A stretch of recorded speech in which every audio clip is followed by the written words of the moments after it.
하나님은 여러분들을 사랑하십니다. 예수님 때문에 복된 삶을 누리시길 바랍니다.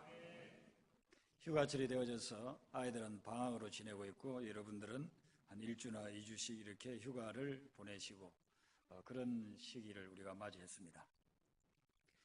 이렇게 쉬면서 지난 몇 달간을 우리는 생각을 해보는 것입니다.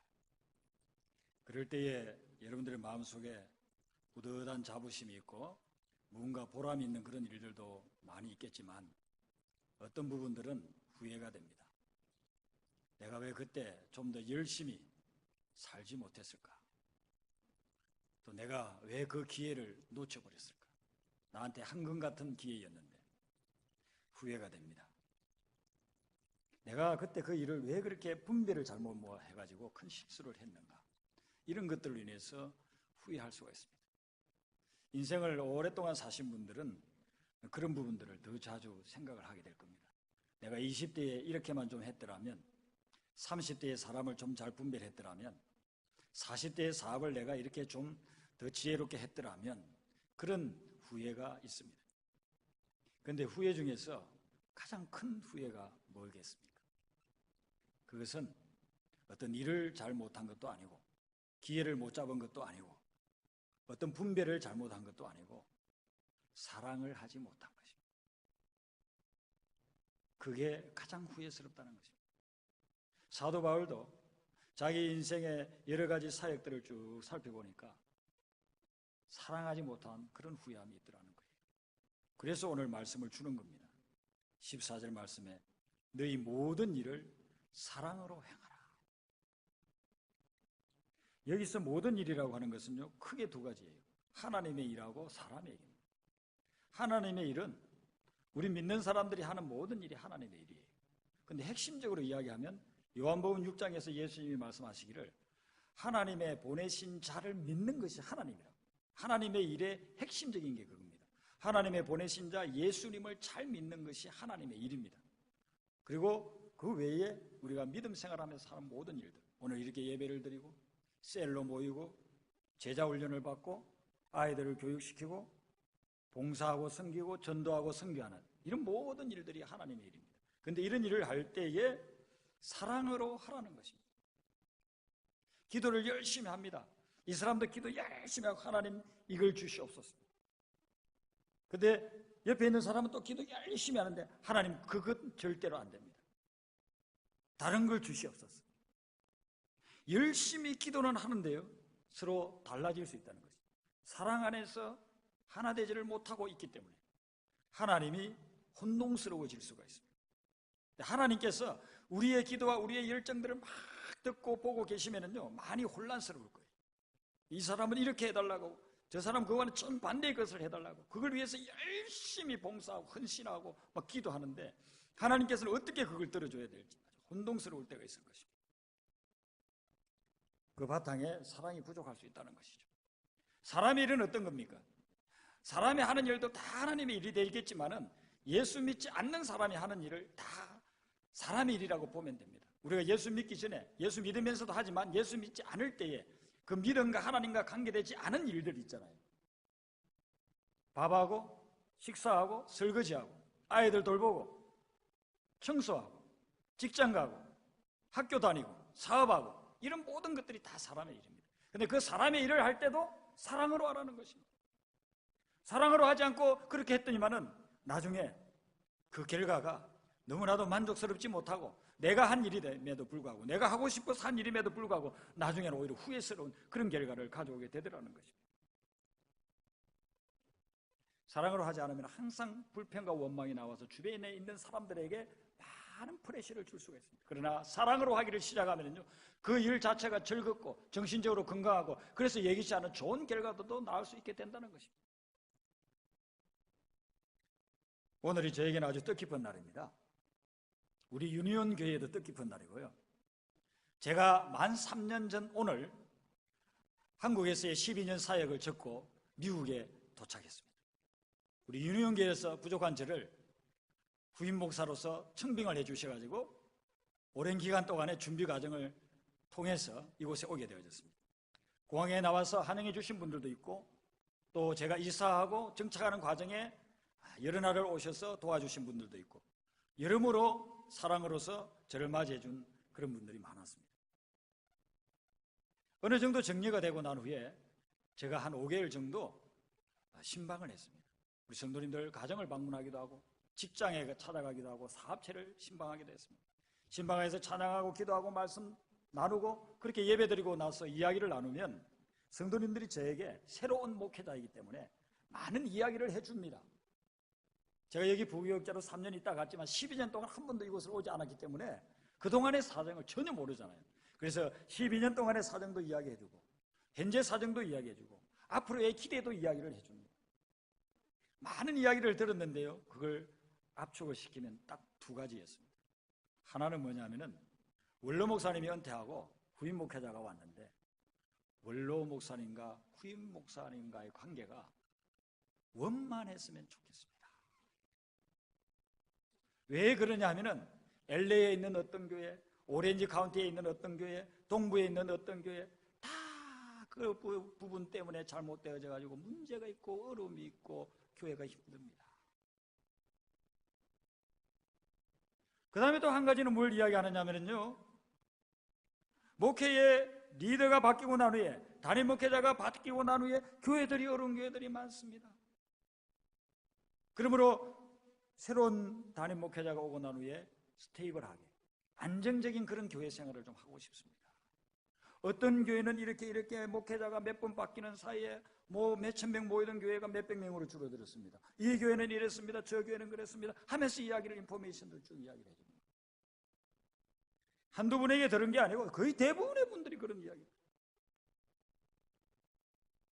쉬운 문제가 아니잖아요. 어려운 문제. 그냥 열심히 해보겠다고 해가지고 해결될 수 있는, 잘할 수 있는 그런 문제가 아니잖아요.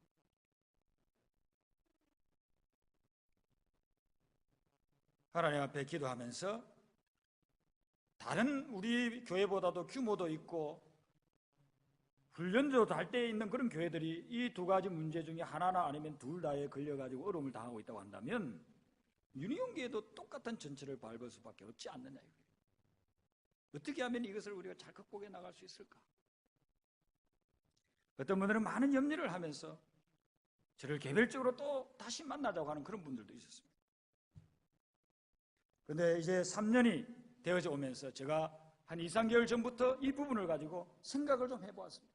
과연 어떤가?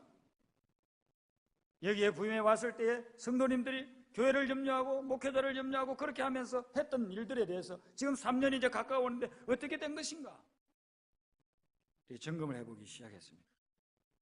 점검을 해보았을 때에 원로 목사님과 후임 목사인 저와의 그런 관계는 노 프라블럼. 어떤 분은 에이 프라블럼 있는데 없는 척 하네. 그분은 그분대로 인생이 프라블럼 있어서 그렇게 생각하는 거예요. 우리 원로 목사님과 저는 노 프라블럼. 옆에서 괜히 건드리지 않으면 노 프라블럼. 어떤 사람 괜히 옆에서 건드려. 원로 목사님 찾아가서 아유 후임 목사가 이런 거 좀 해줬으면 좋겠는데 부족하고, 또 저 찾아와가지고서는 원로 목사님 좀 이렇게 해줬으면. 그리고 원로 목사님하고 저하고는요, 여기에 제가 이렇게 임직하러 오기 전부터 한국에서부터요 다 이메일로 약속을 했어요. 약속을 해놓은 게 있어요. 노 프라블럼이. 제가 잘해서가 아니고 원로 목사님이 온유하시고 저를 많이 배려해 주시고 저에게 조언해 주고 싶을 때도 몇 번이나 생각하시고 조언을 해 주세요. 제가 알잖아요. 그래서 원로 목사님의 그 사랑과 그 덕스러움에 제가 많이 은혜를 받았습니다. 그래서 첫 번째 문제는 노 프라블럼. 자, 두 번째, 목회자가 바뀌었어요. 한 목사님이 30년을 목회했어요. 짧은 시간에 안에. 저는 한국에서 12년 목회해봐도요, 그 목회자에 대해서, 목회자가 성도들에 대한 그 애착이라고 하는 것은요, 그건요 정말 자식 못지 않아요.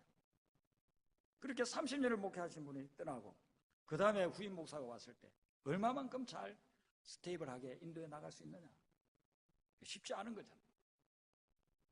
그런데 한 3년을 지나고 나서 이렇게 보니까 하나님께서 은혜를 많이 베풀어 주셨어요. 후임자가 와가지고 어떤 일을 해 나갈 때에 약간의 어떤 알력들이 있을 수도 있어요. 그러나 넓은 의미에서 마음을 넓게 가지고 다들 선한 쪽으로 생각을 하시고 나아갔어요. 그래서 3년이 지나고 보니까 교회가 스테이블하다는 것입니다. 교회가 안정적이 아니라고 생각하는 분 계십니까? 손 들어보세요. 아무도 없잖아요. 손 들 수가 없죠. 하나님의 은혜라고 저는 생각합니다. 특별히 1년 4개월 전에 우리 교육관이 불이 났을 때에 이게 정말 적은 일이 아닙니다. 큰 일입니다. 그런데 큰 일을 당하고 나서 우리 성도님들이 기도합시다. 특별히 기도합시다. 그래서 그때부터 목회자도 참석하지 않는데 우리 집사님들 모여가지고, 권사님들 모여가지고 수요일 저녁마다 1시간 반씩 2시간씩 기도. 저는요, 한 2달 하면 끝이리라 생각했어요. 지금까지 하고 있고 그 기도에 불이 붙어가지고 계속해서 확장되어져 가고 있다는 것입니다. 기도의 자리에 나와서 기도합니다. 40일 동안 우리 기도합시다 했더니만은 나와서 기도합니다. 많이 불편하잖아요. 그런데도 참고 인내하시고, 뭐 필요합니다 하면은 헌신하시고, 하나님께서 놀라운 은혜로서 지금까지 인도해 주셨습니다. 여러분, 우리가 교회 공동체뿐만 아니라 여러분들 개인이나 가정에 여러 가지 어렵고 힘든 문제들이 있을 수 있습니다. 그런데요, 그 문제들이 거의 대부분, 뭐 전체라고는 아니라 하더라도 거의 80% 90%는 오늘 사도 바울이 이야기하는 대로 사랑으로 행하면 다 원만하게 해결될 줄로 믿습니다. 인도 빈민굴에서 평생을 보낸 마더 테레사, 노벨 평화상을 받은 이 마더 테레사가 말년에 그런 고백을 했습니다. 그는 주님을 위해서 많은 일을 했습니다. 가난한 사람을 돌보고 죽어가는 사람들을 마지막 편안하게 죽을 수 있도록 돌보고 숱한 일들을 많이 했어요. 고아들을 돌보고, 어떤 사람은요 정말 10명, 20명이 할 수 있을 그런 일을 이 마더 테레사가 혼자서 해냈습니다. 그가 그런 엄청난 일을 하고 난 후에 마지막 고백이 이런 것입니다. 중요한 것은 우리가 무엇을 하느냐가 아니라 그 일에 얼마나 사랑을 쏟고 있느냐이다. 정말 우리 인생에서 중요한 것은 내가 무엇을 하고 있느냐 하는 것이 아니고 그 하는 일과 관련된 사람들에게 얼마나 사랑을 쏟고 있는가, 그것이 정말 중요하더라는 것입니다. 평생을 빈민굴에서 일하고 나서 보니까 정말 많은 일을 하는 것이 중요한 것이 아니고 얼마나 사랑으로 그 일을 하느냐가 중요하더라는 것입니다. 우리는 일에 관심이 많습니다. 특별히 젊은 사람들이 일에 얼마나 관심이 많은지 몰라요. 많은 일을 하고 싶고요, 다양한 일을 하고 싶고요, 또한 열매를 맺고 싶고요, 다른 사람이 하는 것보다 더 빨리 하고 싶어요. 그래서 스피드 그렇게 하면서 살아가고 있습니다. 근데 사도 바울은 자기 오랫동안의 그런 사역 경험을 통해서 우리에게 이야기를 합니다. 숱한 사람들, 다양한 사람들을 만나고 사역하고 난 후에 이야기해 주기를 그 많은 일들이 중요한 것이 아니라는 것이죠. 고린도전서에는 사도 바울이 사랑에 대해서 많이 이야기합니다. 고린도전서 13장은 사랑장이라고 하지 않습니까? 그 사랑장에서 사랑에 대해서 다 이야기하고 난 후에 14장 1절에 사도 바울이 뭐라고 이야기하느냐 하면은 14장 1절 상반절에 이렇게 이야기합니다. 사랑을 추구하라. 근데 이 사랑을 추구하라는 말이 리빙 바이블에 어떻게 되어져 있느냐 하면요, 사랑이 너희의 최고 목표가 되게 하라고 그렇게 이야기합니다. 여러분들은 지금 최고 목표가 뭡니까? 요즘 여러분들의 생각 속에, 마음속에 있는 그런 최고 목표는 뭡니까? 다른 것은 다 양보해도 이것은 양보할 수 없어, 다른 것은 다 포기해도 이것은 포기할 수 없다고 생각하는 거, 그게 최고 목표 아닙니까? 어떤 사람은요, 돈 버는 거예요. 돈 버는 걸 위해서요, 친구 관계도 깨야 돼요. 친구도 배신하면서 돈을 버는 거예요. 어떤 사람은 쾌락이에요. 쾌락을 최고의 그런 목표로 삼고 있어요. 그래서 오랫동안 자기를 위해서 헌신하고 희생해왔던 배우자도 자기한테 더 좋은 그런 쾌락을 줄 사람이 나타날 것 같으면 쉽게 버리는. 어떤 사람은 어떤 권력이나 지위를 갖다 추구합니다. 그 권력을 위해서 모든 것들 다 희생하면서 나아갑니다. 그게 최고 목표인 것입니다. 근데 사도 바울은 뭐라고 이야기하느냐 하면은 사랑이 너희의 최고 목표가 되게끔 하라고 그렇게 권고하고 있습니다. 사랑이 최고 목표가 아니고 살아가면 마지막에 다 후회합니다. 한 명도 빠짐없이 마지막에 전부 다 후회합니다. 저는 목회자이기 때문에 임종 예배에 이렇게 초청을 받을 때가 종종 있습니다. 임종수관을 맞이해가지고 예배를 드린다는 것은 그건 쉬운 건 아니거든요. 그런데 이제 우리 아버님이, 우리 어머님이 많이 위독하시고 의사도 이제는 임종을 준비하라고 하니까 와서 좀 예배를 드려주세요. 그렇게 합니다. 가보면은 연세 많으신 분은 연세 많으시기 때문에 힘이 없고, 젊은 사람은 오랫동안 병으로 투병했기 때문에 힘이 없어요. 그래서 말도 잘 못해요. 예배를 드리고 이렇게 말을 들어보려고 하면 굉장히 신경을 써가지고서 들어야만 겨우 그분들 하시는 말씀을 들을 수가 있어요. 그 임종 예배를 드리러 가가지고요, 어떤 개는 임종 예배 드리고 난 후에 몇 시간 있다가 돌아가셨습니다. 그런 연락이 오는 분도 있고, 어떤 분은 임종 예배 드리러 가가지고 너무 기도를 세게 해가지고 2년이 지나도 돌아가시지 않는 분도 계시고, 감사한 거죠. 하나님이 그렇게 또 그분을 살려주시면서 주변에 많은 분들을 위로해 주시니까. 근데 임종예배에 가가지고 말씀하시는 그분들의 이야기를 들어보면 이제는 마지막이라는 걸 알고서 이야기해 주는 거잖아요. 근데 그분들 중에서 내가 20대 때 인류대학을 졸업했는데 그 졸업장 한 번 갖다 주시오 하는 분은 없어요. 내가 30대 때 회사에 뭐 일을 잘해가지고 상장과 상패를 받은 게 있는데 그거 좀 갖다 주시면 내 마지막 보고 가고 싶소 하는 사람도 없어요. 내가 몇 년 전에 사가지고 타고 다니는 아주 인류 세단 고급 승용차가 있는데 거기 나 한 분 태워주면 좋겠다고 하는 사람도 없어요.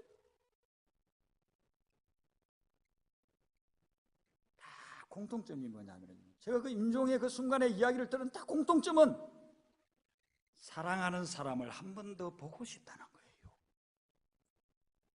그래서 어떤 분은 자기 손자가 외국에 있는데 이 손자가 보고 싶다는 거예요. 이 손자가 너무너무 보고 싶다는 거예요. 그래서 연락을 해가지고 그 손자가 이제 곧 도착할 거라고 하면서 그렇게 위로하고, 이제 저는 임종예배 드리고 왔는데 나중에 손자가 도착했어요. 손자 보고 2시간 만에 돌아가셨더라고요. 마지막 보고 싶은 그 얼굴 보고 나니까 이제 내가 세상을 떠나도 되겠다 해서 마음 놓고 이 세상을 하직하고 떠나게 되더라는 것입니다. 어떤 사람은 그럽니다. 내가 그 사람에게 너무 미안해. 내가 그 사람 진짜 사랑했어야 되는데 내가 사랑하지 못했어요. 눈물 흘리면서, 그러면서 마지막 사랑하지 못한 것을 후회하면서 떠나게 돼요.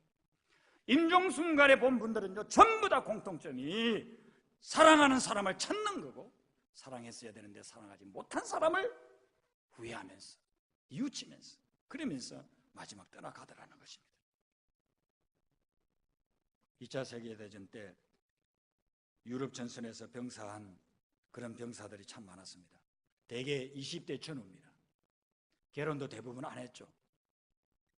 그런 젊은 병사들이 전투에 나가가지고 싸움하다가 죽었습니다. 눈 덮인 벌판에서 적의 총탄에 맞아서 쓰러진 그런 사람들, 전투하다가 피 흘리면서 죽은 사람, 그런 사람들 유품을 정리를 했습니다. 일기장이 나왔습니다. 일기장을 거두어가지고 죽기 하루 전에, 죽기 사흘 전에, 죽기 몇 시간 전에 써놓은 그런 일기들을 쭉 봤습니다. 네, 마지막에 쓴 그 일기에서 대부분의 일기를 써놓은 그런 병사들이 무슨 내용을 써놨느냐 하면 어머니가 보고 싶다는 것입니다. 엄마가 보고 싶다는 것입니다. 사람은 자기의 죽음이 다가온다는 걸 대부분이 알아요. 전투가 힘들고 30도 40도 내려가는 혹한의 날씨에서 자기가 여기에서 살아가리라 하지 못하는 걸 알아요. 죽음이, 그 그림자가 점점 자기에게 가까워오는 그 순간 어머니를 보고 싶다고 마지막 일기에 남기고 그리고서는 죽어갔다는 것입니다. 무엇을 말하는 것입니까? 우리 인생에 진짜 중요한 것은 사랑이라는 것입니다. 사랑하지 못해서 후회하게 된다는 것입니다. 여러분, 사도 바울이, 이 사도 바울을 우리는 성자라고 하지 않습니까? 세인트 폴이라고 그래요. 성 바울이라는 것입니다. 근데 사도 바울이 예수 믿자마자부터 그 성자였느냐? 아닙니다. 예수 믿고 수십 년 동안은 성자가 전혀 아니었습니다. 성자라고 볼 수도 없습니다. 어떻게 보면 여러분들보다도 못한 그런 신앙생활을 했을지도 모릅니다. 성경에 보면 그렇게 나와 있어요. 사도 바울이 예수님을 믿고서 그 다음에는 그가 복음을 전하고자 하는 그런 열정을 가지고 선교사로 파송을 다. 사도행전 13장에 보면은 안디옥 교회에서 바나바와 바울을 선교사로 파송을 합니다. 그때 수행으로서 마가 요한이 달라붙습니다. 그래서 밤빌리아라는 곳으로 가가지고 선교를 했는데 좀 어려웠어요. 그러니까 마가 요한이 도망을 가버렸습니다. 예루살렘으로 다시 가버렸어요. 그런데 이것을 가지고서 사도 바울은 이 마가를 용서를 못합니다. 용납을 못합니다. 선교 활동을 한참 하다가 어렵다고 도망가버려. 자기만 살겠다고 도망가버려. 어떻게 이럴 수 있나? 시간이 오래 지났어요. 1차 선교 여행을 다 마치고 예루살렘에 와가지고 예루살렘 회의를 마치고서 2차 선교 여행을 떠나려고 했습니다. 그래서 바나바와 바울이 이제 딱 떠나려고 하는데 바나바가 뭐라고 이야기하냐면은 바울, 우리 이번에 지난번에 도망간 마가 요한 데리고 가자고.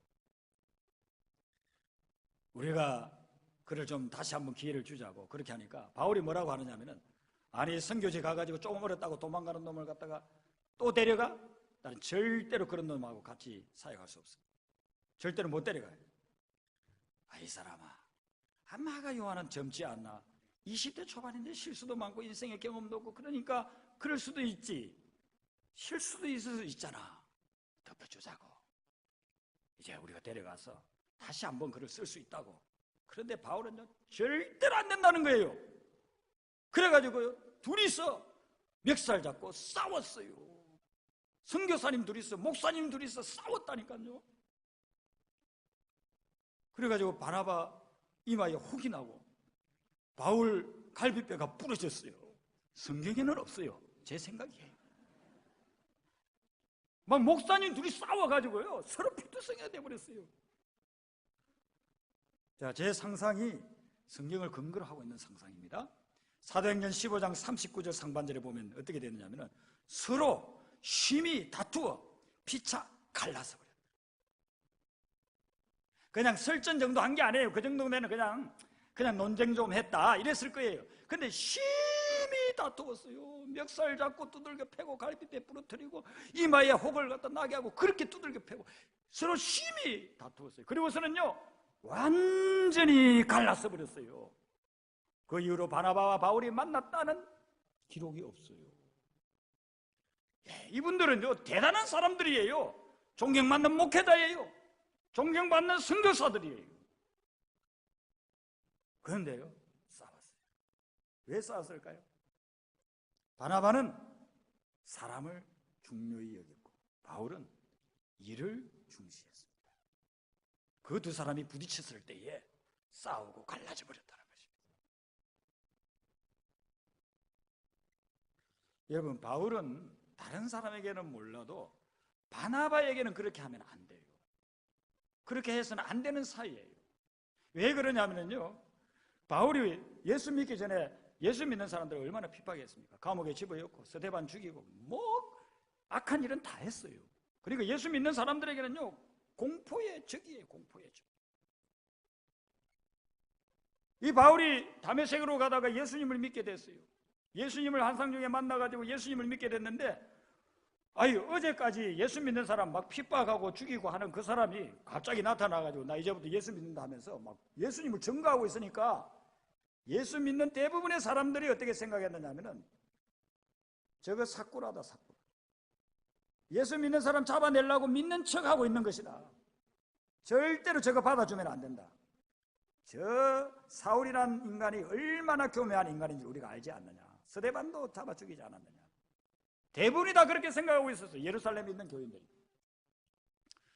사도 바울은요, 이때는 사도는 아니지만은 이제 변화된 그런 사울이 자기가 예루살렘에 가가지고 베드로도 만나고 싶고 자기가 죄송하다고 미안하다고 사과도 하고 싶고 용서도 받고 싶고 요한도 만나고 야고보도 만나고 다 만나고 싶은 거예요. 만날 길이 없어요. 아무도 못 만나게 하니까. 그때 바나바가 딱 맞섰어요. 바나바가 바울을 딱 만나보고 나서 이야기 들어보니까 진짜 변화된 거예요. 진짜 예수님을 만난 거예요. 그래서 베드로를 만나고 요한을 만나고 야고보를 만납니다. 당신네들 과거에 사울만 생각하는데 이 사람 진짜 예수 만났어. 진짜 변화된 사람이야.